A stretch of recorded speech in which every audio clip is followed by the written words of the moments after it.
지금 이 시간 현재 법무부에서는요, 8.15 사면 관련된 심사가 열리고 있다고 합니다. 8.15 때 되면 보통 사면 복권 조치를 하는데 아무래도 이번 같은 경우는 제일 관심은 일단 김경수 전 경남지사에 대한 이제 복권인 것 같습니다. 이미 사면은 됐고요. 이제 복권 문제가 저희도 거듭 몇 번 말씀드렸습니다만은 이 김경수 전 지사가 지금 현재 런던에서 공부를 하고 있는데 그러니까 복권이 되느냐의 여부가 굉장히 중요한 이슈인 것 같습니다. 아무래도 복권이라는 게 피선거권을 이제 지금 다시 살리는 거거든요. 그렇죠. 그럴 경우에 이제 이 출마를 할 수가 있습니다. 지금 현재로서는 앞으로 5년인가요? 뭐 예. 출마할 수가 없게 돼 있죠. 예, 5년 동안 출마를 못하게 돼 이제 있습니다. 그런데 이제 그거를 바꿔주면 아무래도 이제 야권 내에 또 어떤 뭐 새로운 주자들, 특히 이제 김경수 전 지사는 그러니까 친노와 친문을 좀 연결하는 연결고리 역할을 좀 있잖아요. 이제 그리고 또 뭐 자기들끼리는 뭐 저는 전혀 그렇게 안 봅니다만은 마치 이제 대권 주자인 것처럼 이렇게 이제 보고 있기 때문에 나름대로 이제 뭐 여러 가지 정책 의미 있는데 문제는 지금 원래 이렇게 그 사면 복권하면 야당에서 이제 누구 해달라라고 법무부에 요청을 해요. 네. 관례적으로. 예. 근데 김경수에 대해서는 일제 요청을 요청이 안 했다는 거죠. 없습니다. 근데 네. 뭐 조국은 누구예요? 전병헌 새로운 미래 대표와의 어떤 그 대담에서 뭐 치사하다. 뭐 사면만 시켜주고 복권을 안 시켜준 네. 이 윤석열 정권 치사하다. 뭐 이렇게 막말을 해야 됐는데 여하튼 조국 입장에서는 복권 시켜줘야 된다는 의사표명을 한 거 아닙니까? 네네. 그럼 이재명이 뭐 어떻게 됐든 간에 이 문제에 대한 의사표명을 하게 되면은 뭐 본인은 뭐 김경수의 복권 좀 윤 대통령께서 통 크게 해줬으면 좋겠다 이런 한마디라도 하면은 아마 상당히 전향적으로 검토할 가능성이 있는데 이제 기억이 그게 안 나죠? 없습니다. 근데 민주당의 사실상 일극 체제의 그 수장인 이재명이 거기에 대해서 뭐 특별한 입장도 없는데 이거 툭 하고 그냥 복권을 시켜 놓으면은 뭐 또 그 개딸들이 가만히 있겠어요? 네. 이재명 그 견제책으로 야권 분열 책동이다. 뭐 이런 식으로 나올 텐데 복권해주고 좋은 얘기도 못 들을 거. 네. 그거 하겠습니까? 뭐 어쨌거나 저희는 뭐 시종일관 이야기해 왔습니다. 원칙대로 해야 된다. 특히 이 선거 이 질서를 흐트러뜨린 굉장히 중요한 범죄이지 않겠어요? 네. 그런 범죄자에 대해서 뭘 사면도 뭐 가당찮은데 복권은 안 된다라는 입장을 저희가 거듭 말씀드렸습니다만 이 문제는 글쎄요 뭐 정략적으로 접근할 수 있는 문제보다는 좀 더 원칙에 가깝게 해야 될 문제 아닌가. 또 여러 가지 어떤 정책 고려를 한다 해도 지금은 너무 또 빠르다. 이런 이야기를 드릴 수 있겠습니다. 그리고 조금 전에 안타까운 소식이 하나 들어왔습니다. 국민권익위원회에 국장급 고위 간부가 오늘 자택에서 숨진 채 발견돼서 경찰이 지금 수사를 하고 있다고 합니다.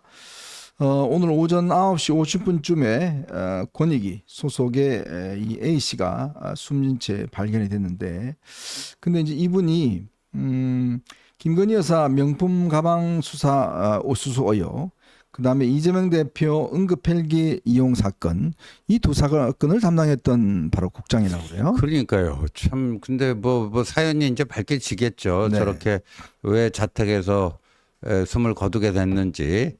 근데 참 그렇습니다. 하여간 이재명하고 뭐 엮이게 되면 별로 안 좋아요. 네. 어쨌거나 최근에 아마 뭐 업무 스트레스를 많이 받았다라고 이야기를 하고 있는데요. 삼가 고인의 명복을 빌겠습니다. 어쨌든 견뎌내야죠. 꿋꿋하게 견뎌내야 될 것 같습니다.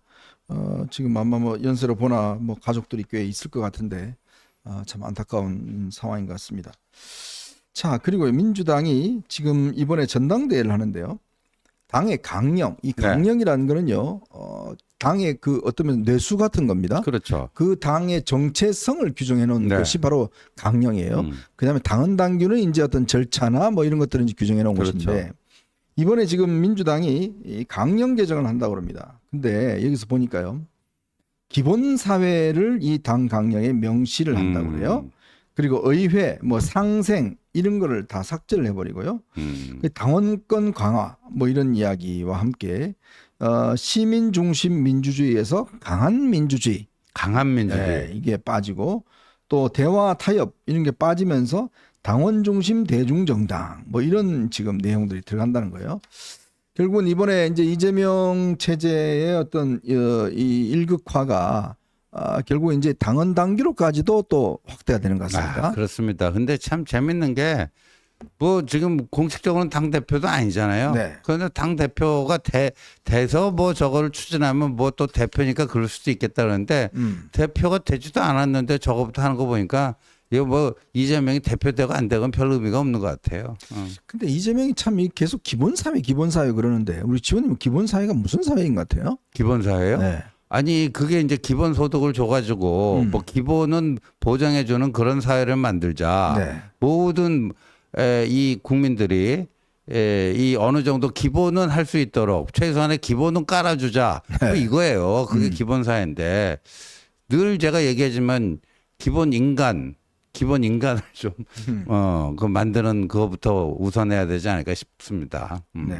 그 참 기본이 안 된 사람들이 자꾸 이렇게 기본을 이야기하니까 참 이게 국민들의 공감을 못 얻는 것 같습니다. 본인은 뭐 먹사니즘. 먹사니즘 이야기하는데 당이 하는 일이라고는 먹사니즘과 정반대로 하고 있고 또 기본 하고 있는데 본인들은 기본 양식, 기본 법치, 뭐 기본 공정성 이거까지 하나도 없는 사람들이 자꾸 기본 이야기하니까 제가 언뜻 듣기에는 그냥 너네들은 너네들은 그냥 기본만 먹고 살아 뭐 이 이야기로 솔직히 들려요. 그러니까요. 그러니까 국민들의 삶을 좀 더 나아주기는커녕 그냥 기본만 해서 그냥 먹고 사는 것만 해주겠다 뭐 이런 뜻으로 비춰지면서 이게 마치 어떤 옛날에 진짜 뭐 사회주의의 어떤 그 강령처럼 그렇게 들리는 것 같습니다. 네. 참 민주당이 오랫동안 유지해왔던 이 당 강령, 대화 타협하고 뭐 등등 이런 것들이 다 빠지고 기본 그다음에 강한 민주주의 뭐 이런 게 들어간다니까 그냥 민주주의지 뭐 또 강한 민주주의는 뭐겠어요? 그 최민희식 정청래식 민주주의 아니겠습니까? 그런 의미 같아요. 강한 민주주의.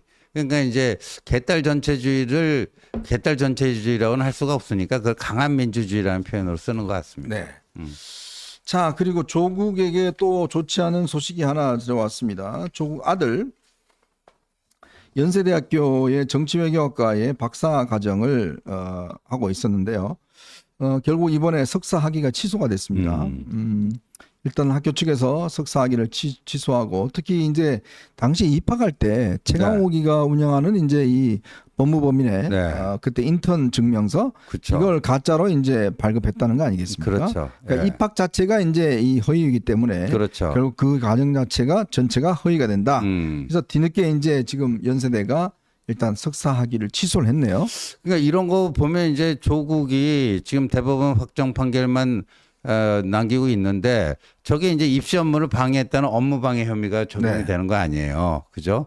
그래서 조국 이제 이번에 대법관 새로 또 3명 이수견 대법관도 이제 통과됐으니까 3명 되고 그래갖고 금년 내로 좀 대법원에서 끝내주시기 바랍니다. 하여튼 대법원이 빨리 지금 뭐 이번에 다 됐으니까 빨리 이재명 조국에 대한 이 대법원 판결 빨리 좀 서둘러야 될 것 같습니다. 맞습니다. 네. 자, 저희는요 오늘 여러분들과 함께 좀 3가지 이야기를 해볼까 합니다.